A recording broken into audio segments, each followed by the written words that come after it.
saludo sa imo. Padayon Action Radio, salamat gid sa pagserbisyo. Padayon Action Radio, Bacolod saludo sa imo. Padayon Action Radio, salamat gid sa pagserbisyo. Patas kag balanse, matuod nga mensahe, wala sang ginagampikan.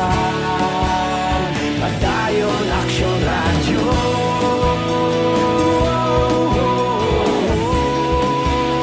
Padayon Action Radio.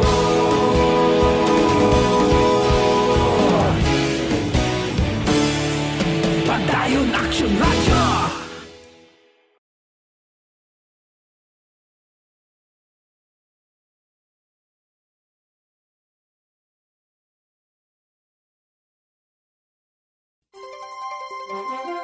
Balita mula sa aksyon.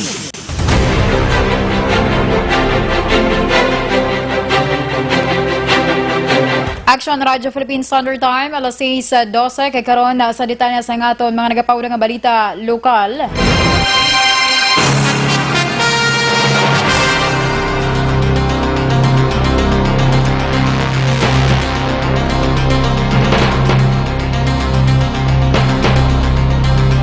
Ginapaabot ni Dr. Julius Drilon, ang Chief of Hospital sa Corazon Locsin Montelibano Memorial Regional Hospital, nga ilan na mabaton sa adlaw ang permit to operate sa biological laboratory sa among hospital. Suno kay Drilon, ini na lamang nga proseso ang ilang ginahulat agud nga magkaumpisa na sa ilang operasyon sa pagpatigayon sang RT-PCR test sa COVID-19. Ginklaro man sini nga wala sa public swabbing station ng hospital, gani hindi sila maka-akomodar sa walk-in nga mga kliyente. Suno pa kay Drilon, ang biological laboratory sa regional hospital ang may kapasidad nga mag-akomodar sa isa kagatos ka mga RT-PCR test sa kada adlaw. Pag mapon ni namon sang license to operate, which we expect probably before 12 noon or after 12 noon, pwede ka nakakadalagan sang mga samples mo. Ang kabayan sa pagpahayag ni Dr. Julius Drilon. Sa iba niya balita lokal, ginpatigayo na subong adlaw Hulyo 10 tuig 2020 sa Department of Social Welfare and Development kondiya sa WD Field Office 6 pagi sa Pantawid Pamilya ang payout sa non-cash cards for peace beneficiary sa Iloilo kag Bacolod para sa ikaduhang tranche sang Social Amelioration Program. Ang kada benepisyaryo nagbaton sa emergency subsidy nga 4,650 pesos bilang top up sa ila bulanan nga cash grants pareho sa health nga 750 pesos kag rice subsidy nga 600 pesos agud nga makompleto ang 6,000 pesos nga SAP package. Sa Western Visayas may kabagusan nga 2,484 ka mga non-cash card holders ang nagbaton sang SAP subong adlaw.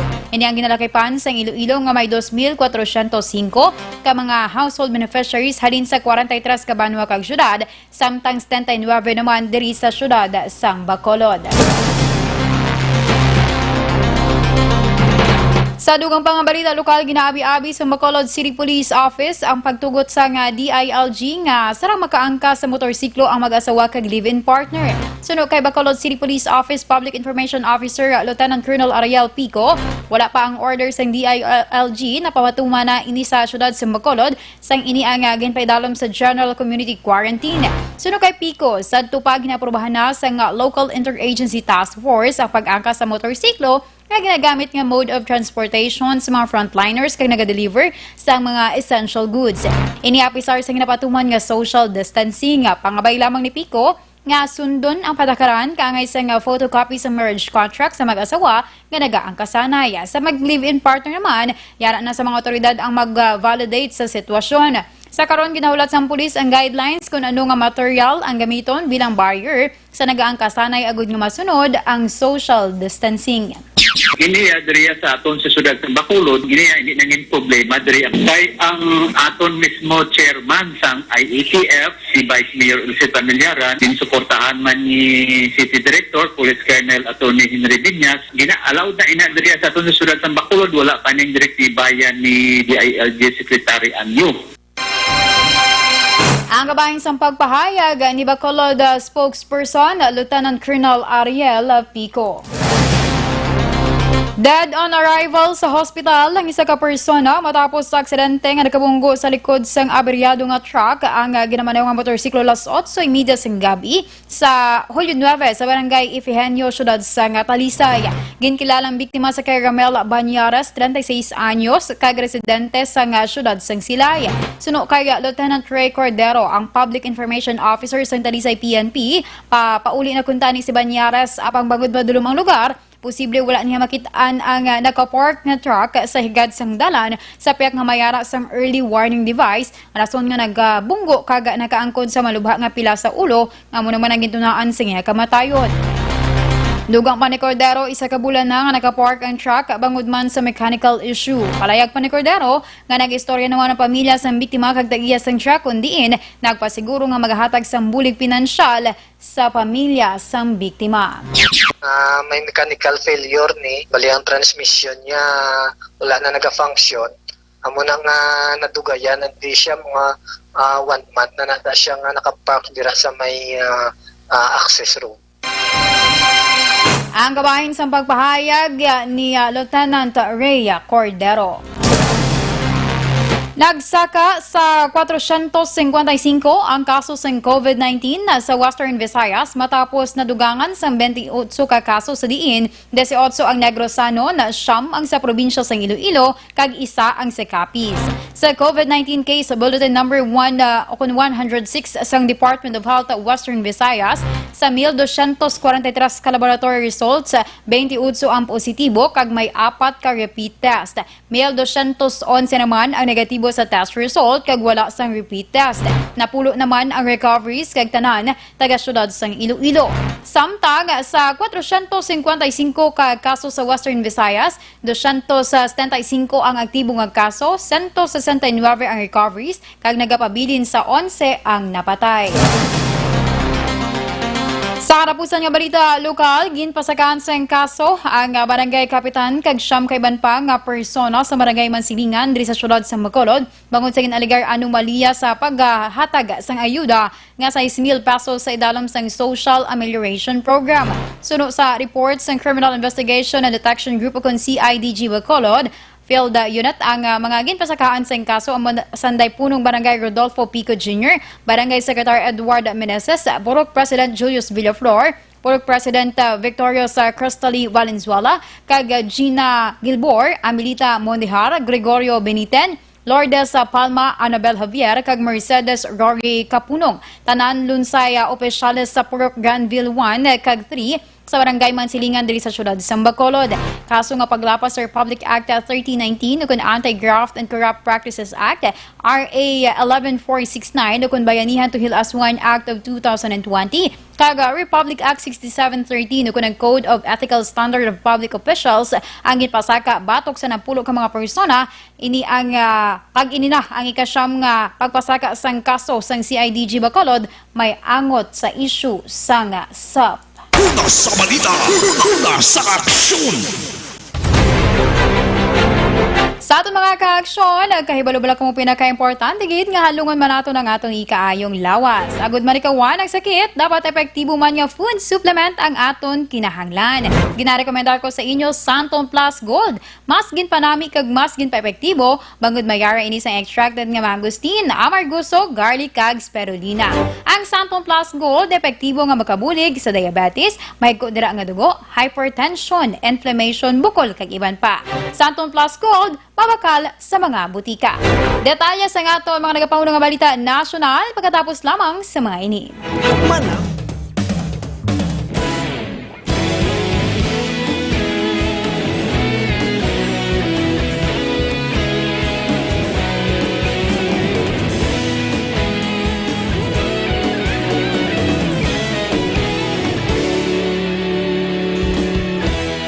Pagod pa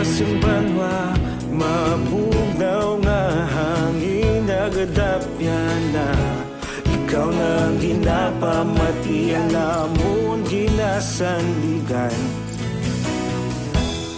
Tingog sa probinsya, kamatuuran ginapalap na. Mensahe nga may dala, paglaom kag kasanag. Tinuig na nagligan, ikaw gihapon ang ako nga istasyon. Sa pagbutlak sang adlaw, sa pagtuhaw sang biton. Mga balita nga dala inspirasyon. Aksyon radyo, bakulog man sa gihapon. Padayon aksyon radyo, bakulog saludo sa imo. Padayon aksyon radyo, salamat kisa pagserbisyo.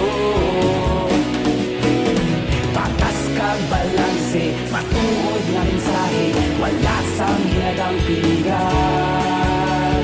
Padayon aksyon radyo.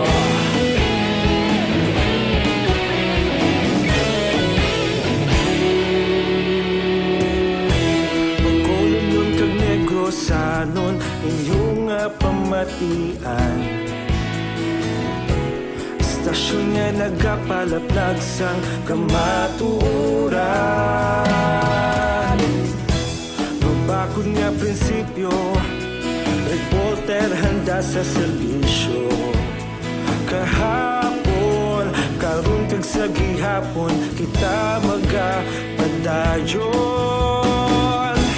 Tinuig na nagligan, ikaw gihapon ang ako nga istasyon. Sa pagbutlak sang adlaw, sa pagtuhaw sang biton. Mga balita na may dala inspirasyon. Aksyon radyo, bakolon man sa gihapon. Padayon aksyon radyo, bakolon saludo sa imo. Padayon aksyon radyo, salamat sa pagserbisyo. Patas kag balanse, matuod na mensahe, wala sang ginadampigan. Padayon aksyon radyo. Una sa balita, una sa aksyon, sa Bacolod Aksyon Radio. Una sa balita, una sa aksyon, sa Bacolod Aksyon Radio. Kita ulog na ngay, sabisan ano nga kalintangan. Responsable na pagbalita, pagdayon na ipalaknan. Malasig pero sigurado, aksyon na may dala pagpalanggan.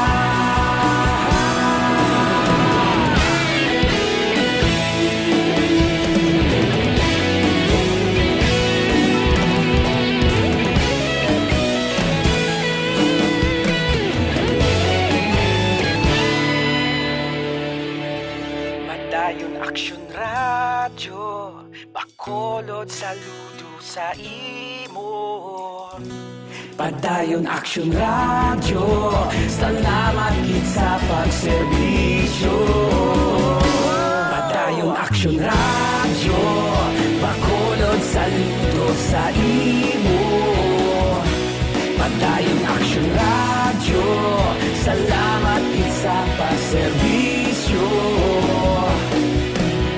Patas kag balanse, matuod nga mensahe, wala sang ginadampigan. Padayon aksyon radyo.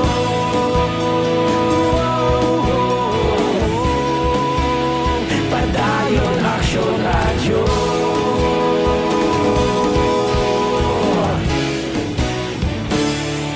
Padayon aksyon radyo.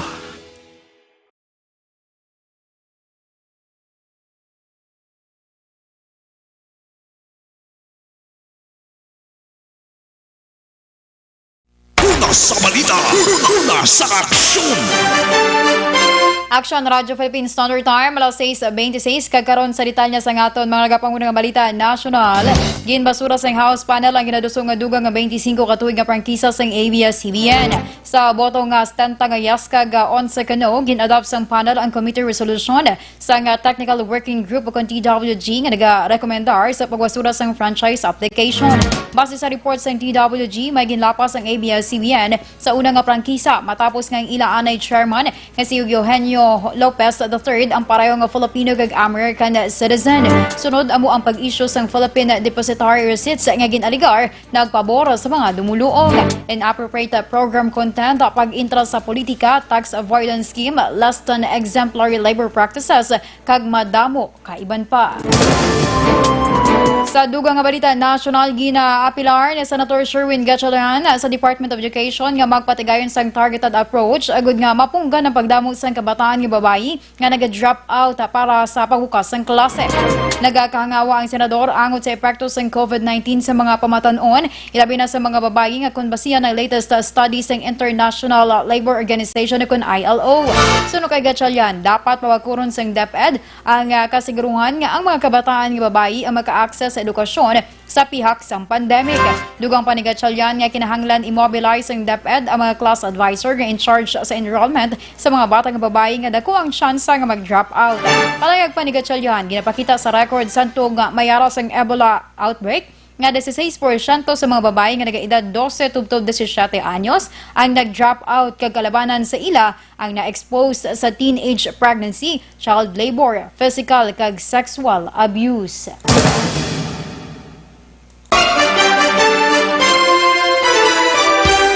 Ginpahayag sa Department of Interior and Local Government akong DILG nga aprobado sang transport regulators ang pag-require sang physical barriers para sa mga nagaangkas sanay sa motorsiklo. Sunod kay DILG Undersecretary Jonathan Malaya, nausisa sa mga eksperto kung aprobado sang LTO ang paggamit sang physical barrier sa mga motorsiklo nga amo siguro ng ginakabalakas ng iban pang mga motorista tungod makaapekto sa balanse sang rider. Dugang pa ni Malaya nga sa karon ang gobyerno nagabaton sang dugang pa nga mga proposals angod sa disenyo sang physical barrier para sa pag-angkas sa motorsiklo. Ang pag-angkas sa motorsiklo gintugunan sang gobyerno umpisa Hulyo 10 apang para lamang sa mag-asawa. 111 ka mga health workers sa Central Visayas ang nagpositibo sa COVID-19 kagalabanan sa record ang halin sa syudad sang Cebu. Sunod kay DOH Region 7 spokesperson Dr. Mary Jane Loreche, sa mga numero 40 ang halin sa Regional Hospital Vicente Soto Memorial Medical sa syudad sang Cebu, 4 sa City Health Department kag 4 naman ang halin sa Cebu City Medical Center. Dugang pa ni Loreche, gina-verify pa sa nga ahensya ang kondisyon sang 11 pa ka mga health personnel. Ang mga nagpositibo nga medical workers sa COVID-19 nakabaton sang cash aid kag hazard pay. Samtang ang PhilHealth amo naman ang nag-assist sa mga pribado nga sektor. Una sa balita, una sa aksyon. Action Radio Philippine Standard Time, alas 6:29, detalye sa aton balita international sports kay entertainment pagkatapos lamang sa mga ini. Para labanan ang banta ng COVID-19 sa ating bansa, mahalaga ang kooperasyon ng bawat isa. Ang pananatili sa loob ng bahay ay isa sa pinakasimple pero pinaka-epektibong paraan para hindi kumalat ang virus. Kunwari, ikaw ang tuldok na ito. Malusog ka at malakas. Lumabas ka ng bahay. Ang hindi mo alam, may nakasalamuha ka ng may COVID-19. Tandaan, mahirap malaman kung sino ang may virus, pero madali itong maipasa sa iba. Pwedeng naipasa na pala niya ang virus sa iyo nung umubo siya, o bumahin. O baka naman ay nahawa na dahil humawa kayo sa parehong bagay na kontaminado. Ngayon ay mayroon ka na ring COVID-19. Isa ka ng carrier na makakahawa sa iba. Dahil maaaring ilang araw pa bago lumitaw ang sintomas na ubo, sipon, hirap sa paghinga at lagnat. Pwede ring wala kang nararamdamang sintomas, ngunit nakakahawa ka pa rin. Pag-uwi mo sa bahay, maaari mong mahawahan ang iyong pamilya. Kasama na rito ang lolo at lola mo o ang mga magulang mo na may edad. Sila ang may pinakamahina na depensa laban sa virus. Ang mga may sakit sa puso, diabetes, high blood, at iba pang pre-existing conditions at mga buntis, mahina ang panlaban sa COVID-19. Kapag na-infect ang taong mahina ang immune system, posibleng magkaroon siya ng malalang karamdaman at kailanganing dalhin sa ospital. Sa patuloy na paglabas ng bahay at pagpunta sa pampublikong lugar, tinatayang maaari kang makahawa ng 3 pang tao at sila makakahawa ng mas marami pang iba. 20% ng mga nahawa ay maaaring maospital at dadami ng dadami ito habang mas kumakalat pa ang virus. Bukod sa dumaraming COVID-19 patients, marami pang ibang may sakit ang nasa mga pagamutan. Ang mga pasyenteng malubhang-malubha na ang karamdaman, hindi na maaasikaso. Wala ring lugar para sa mga pasyenteng may ibang karamdaman. Kaya nating iwasan ang patuloy na pagkalat ng COVID-19 kung iisipin natin ang kapakanan ng iba. Kailangan nating isipin at kumilos na parang bitbit na natin ang virus para hindi ito kumalat pa sa iba. Sundin ang social distancing. At hanggat maaari, manatili sa loob ng bahay. Kung talagang kinakailangang lumabas, panatilihin ang 1 metrong layo sa ibang tao. Maging malinis din sa katawan at sa kapaligiran. Parating maghugas ng kamay gamit ang sabon at tubig. At i-disinfect ang mga bagay na madalas hinahawakan. Ang mahalaga, mapabagal natin ang pagkalat ng COVID-19 para mas kakaunti ang mga kailangang magpa-ospital at mabawasan ang mga Pilipinong magkakasakit. Magiging epektibo lamang ito kung mananatili tayo sa bahay. Sundin ang social distancing. Isang maliit na sakripisyo para sa buhay ng kapwa nating Pilipino. Tulong-tulong tayo. Let's beat COVID-19. Sa dinami-dami ng usapin ngayon tungkol sa COVID-19, nangingibabaw ang tanong tungkol sa expanded testing. Ano nga ba ang expanded testing? Bago natin sagutin ito, mahalaga munang malaman natin kung ano ang confirmatory test para sa sakit na COVID-19. Ang reverse transcription polymerase chain reaction o RT-PCR ay isang laboratory test na tumutukoy sa mismong virus sa loob ng tao. Ang RT-PCR ang siya lamang test na ginagamit upang makonfirm ang sakit na ito. Kaya nitong alamin kung may virus na sa katawan ng isang tao bago pa man lumabas ang sintomas. Kaya naman sa ating expanded testing, RT-PCR ang ginagamit natin ngayon. Hindi ito katulad ng Rapid Antibody-Based Tests o RATs na tumutukoy lamang ng antibodies sa katawan. Sino-sino ang kabilang sa expanded testing? Sa expanded testing, ang mga sumusunod na mga tao na may history of travel sa isang lugar na may COVID-19 o nakisalamuha sa taong may COVID-19 ay sasailalim sa RT-PCR test. Una, mga pasyenteng may malubha at kritikal na kalagayan. Ikalawa, mga pasyenteng may edad 60 pataas, pasyenteng mayroong ibang sakit, o mga pasyenteng may maselang pagbubuntis. Ikatlo, mga pasyenteng may bahagyang sintomas. At ikaapat, iba pa nating kababayan at mga healthcare workers na walang sintomas ngunit may travel history o contact. Mayroon na tayong mga laboratorio na kayang gumawa ng RT-PCR. Una sa balita, una sa aksyon! Kagsarita niya sa ngaton balita international, ginpasiradan sa Hong Kong ang tanan niya eskulahan matapos nagsaka ang kaso sa local transmission sa COVID-19. Ginkumpirmar ni Education Minister Kevin Yong ang report matapos ginmando sa gobyerno ang pagpasira kasunod sa na-record nga exponential growth sa locally transmitted cases. Sunod kay Yong, 34 ang na-record nga kaso nga ginakabig bilang highest daily tally sa masobra 3 ka bulan. Dugang paniyong ginhimo ang desisyon bilang precautionary measures sa safety sa mga estudyante kag komunidad. Kag sa atong balita sports, nagperma sa European Agency nga Beo Basket ang anay Barangay Ginebra big man nga si Greg Slaughter. Ginanunsyo sa player ang good news sa iya Instagram account. Ang Beo Basket ang ginakabig bilang biggest international agency sa bugos nga kalibutan kag isa man sa mga ahensya nga nagauyat sa career sa madamo nga NBA players. Una sa balita, una sa aksyon! Kag sa detalye sa ngaton balita entertainment, wala makahatag sang reaksyon ng aktres nga si Angel Oxine kasunod sa balita nga ginbasura sa house panel ang aplikasyon sa prangkisa sang iya home network nga ABS-CBN. Sa Instagram post, ginpahayag sang aktres nga natapos na ang butuhan kag nagpasalamat ini sa 11 ka mamalidha nga nagboto sang no sa pag-adapta sang rekomendasyon sang technical working group nga pagbasura sang franchise application. Si Angel isa lamang sa mga empleyado sang ABS ABS-CBN nga nag-intra sa caravan nga nagapanawagan sa Kongreso nga pasugta ng pag-renew sa prangkisa sa network antes pa man ang desisyon sa Kamara. Una sa balita, una sa aksyon. Aksyon Radyo Philippine Standard Time, alas 6:36, kaginyogin pamatian ang kabugusan nga detalya sa ngaton mga natipon nga balita. Diri lamang sa Aksyon Balita Evening Edition, karon nga adlaw, Biyernes, Hulyo 10, 2020. Sa liwat ang inyo tagbalita, Aksyon and Defensor. Una sa balita, una sa Aksyon, sa Bacolod, Aksyon Radio. Aksyon Radio. Life Extended. Manila Broadcasting Company. Sa balita, komentaryo, isyu, serbisyo publiko. Aksyon Radio. Sa Bacolod, Aksyon Radio. Aksyon Radio.